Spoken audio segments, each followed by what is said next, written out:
Hi, hello, my name is Gomer Joseph. I hope we've all been having a great day so far. Welcome back to another True Crime Tuesdays video. If you are new, I welcome you. Before I discuss today's case, I would like to mention my Christian suspense book series, Never As It Seems. The first book in the series is available on Amazon for 99 cents, and you can read it on any device on the Kindle app. But you can also get it for free if you have Kindle Unlimited. Kindle Unlimited is like Amazon streaming for books. You can get a 30-day free trial or get a 2-month free trial by paying 99 cents, which will later turn into a $9.99 monthly fee. The link is in the description box if you're interested. Today, I'll be discussing the mysterious death of Sheena Morris. Now, her death was never ruled a murder, but there seems to be some type of mystery surrounding her case. From what I gathered, this is just an unfortunate case of awful, lazy police work and a family who is bent on finding answers to their questions. I encourage you all to do your own research with this case, not to just look at my video for all of the information. Here we go. Sheena Morris was born on August 1st, 1986 in Syracuse, New York, to parents Kelly Osborne and David Morris. She did have step-parents named Kevin Osborne and Lisa Morris. I mean, obviously, her parents didn't stay together, so they just went off and married other people. She was her parents' only child, but she did have step-siblings on from her mother's second marriage, and her stepbrothers' names were Easton and Nolan Osborne. People had described Sheena as someone who brightened up the room, incredible, passionate, vibrant, an amazing daughter, close to her family, made friends easily, and she loved her dogs, and they were specifically Yorkies. By the time Sheena was 18, she moved to Tampa, Florida with her mom and stepfather. Now, when Sheena was 20 years old, she dated a guy named Joe Genois. I think that's how you say his last name. He was successful in contracting, and her friends saw that the relationship was healthy. But Sheena's mom Kelly gave Joe the side eye. When Joe started dating Sheena, he claimed that he was 35, and Kelly told him flat out dude, you ain't 25. The way he looked in the pictures to me, I mean, he looks like he's in his mid 40s, so Kelly's got a good eye too. The truth was that he was 42 years old, and once again, Sheena was 20, and I know that they're two consenting adults, but it's not the conventional relationship that most people have. Kelly still didn't think Joe would give Sheena the life she needed because he had 3 kids of his own and was going through this really bad divorce with his first wife. At first, the relationship seemed good despite Sheena's knowledge of Joe's ongoing divorce, and he showered Sheena with gifts. Later on, people saw that Sheena and Joe would go toe to toe with one another. To Kelly's surprise, despite those type of arguments, her 22-year-old daughter got engaged to Joe. For New Year's Eve, Joe decided to take Sheena on vacation, specifically to Anna Maria Island, Florida, and stayed in this hotel room. Earlier that day, things seemed good. Sheena and Joe enjoyed each other's company. Sheena was texting Happy New Year to her loved ones and was excited about her cousin having a baby. Now, early New Year's morning, 12 a.m., 2009, of course, the usual fireworks and kisses, but there were some unwanted fireworks that New Year's Day. Inside of Sheena and Joe's hotel room, they were heard arguing. So, with these arguments, other people in the hotel room heard them and called the police. When the police were arriving, Joe was leaving. Sheena was met by the police, but didn't go into much detail about her argument with her fiance. So clearly the new year wasn't starting well at all.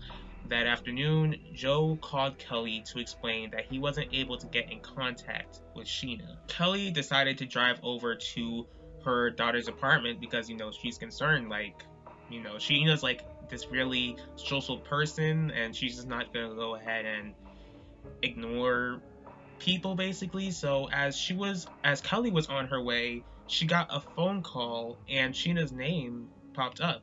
When Kelly called her daughter's name, there was no answer. All she could hear was a man's voice in the background.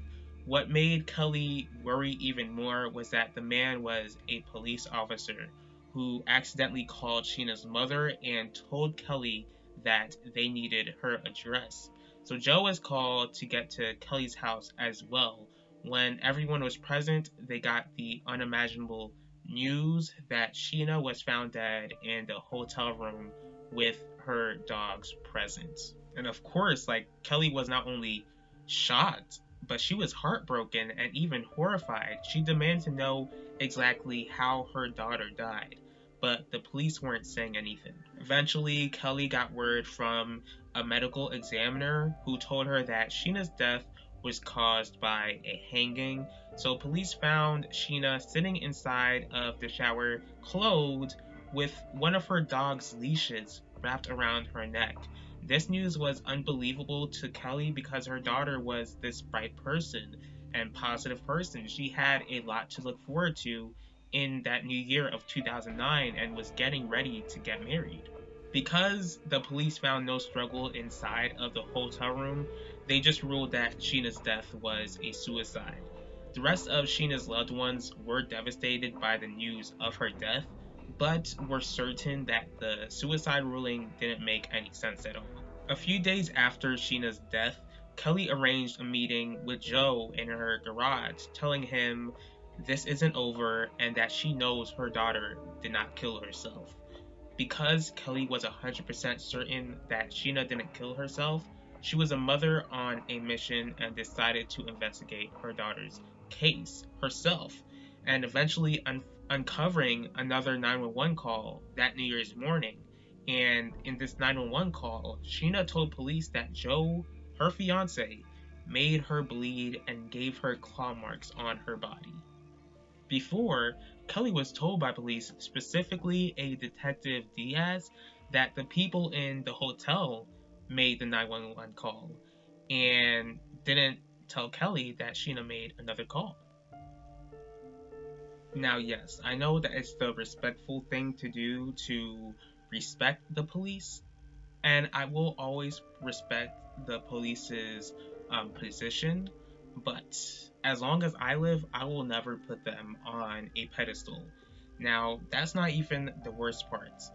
Kelly found texts that Sheena sent to Joe calling him evil and scary and told him not to put his hands on any other woman again. Kelly discovered the photos that Sheena took of herself to prove that Joe physically harmed her, and as a mother, I could imagine that that would have been a tough sight to see. You see your daughter have these body marks and there is nothing that you can do to stop it or to prevent it.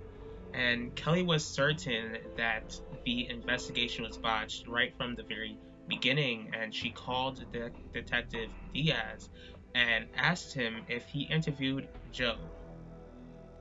And this guy, he told her flat out no, and had the audacity to ask, should I? It was 22 days after Sheena's death that it took 22 days. And Joe Genovese would eventually be interviewed, and during this interview, it wasn't even recorded, there was no report written, nothing, no record of this interview at all. But it was said that Joe claimed that he went home after the first police call and that his townhouse tenant saw him, but the police never checked on this alibi for some reason. So hey, maybe the police has something better to do than to investigate the potential murder of this young woman. A reporter whose name is Lee Williams, and he was also a former detective, so I find that very interesting. He was looking into this case and he asked the tenant if he saw Joe.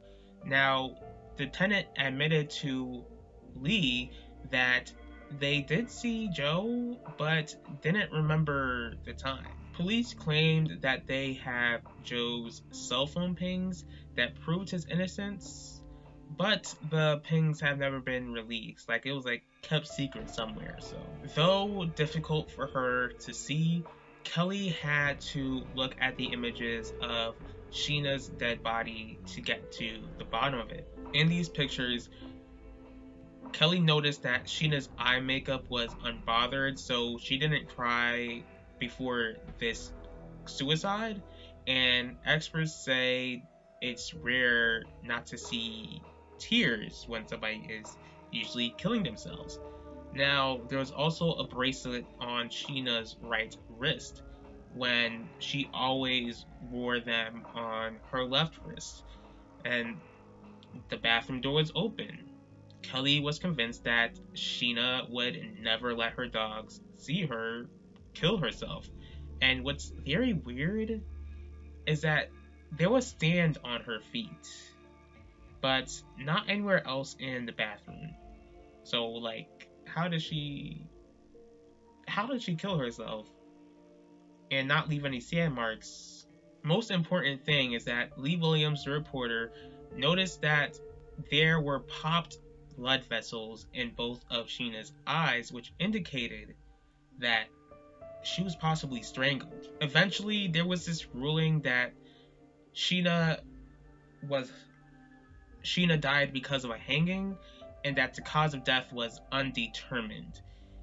But if the police did their job in the first place, I mean, they would have been able to see that. But Detective Diaz told Kelly that this ruling was just an opinion, and clearly you can already see that I really don't like this guy at all. And like, I literally saw a clip of him saying that, Kelly, she just can't accept that her daughter killed herself. And watching this video, like, you can look up the video too, like, he just seemed very cocky to me when he said that. Several years after Sheena died, it was discovered that 6 months after her death, Joe was arrested for assaulting his ex-wife, but the charges were dropped. And that's not all. I don't know if y'all ever seen this, and I just, like, once I was like researching this case, like, it just automatically like came to my mind because I like saw clips of it, but I didn't like watch the whole episode. But let's go ahead and get back to the subject.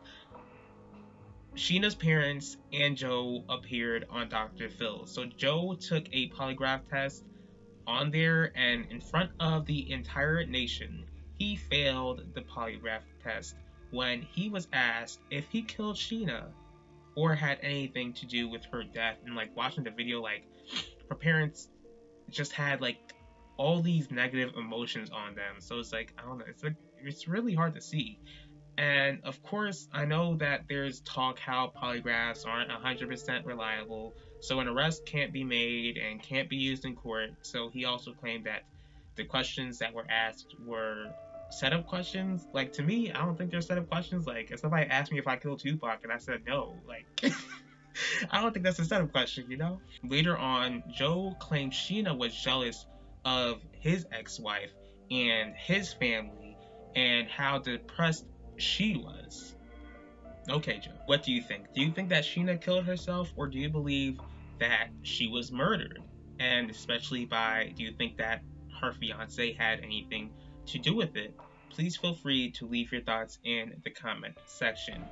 Now, it's been 12 years since Sheena lost her life, and I know that those who loved her miss her every single day.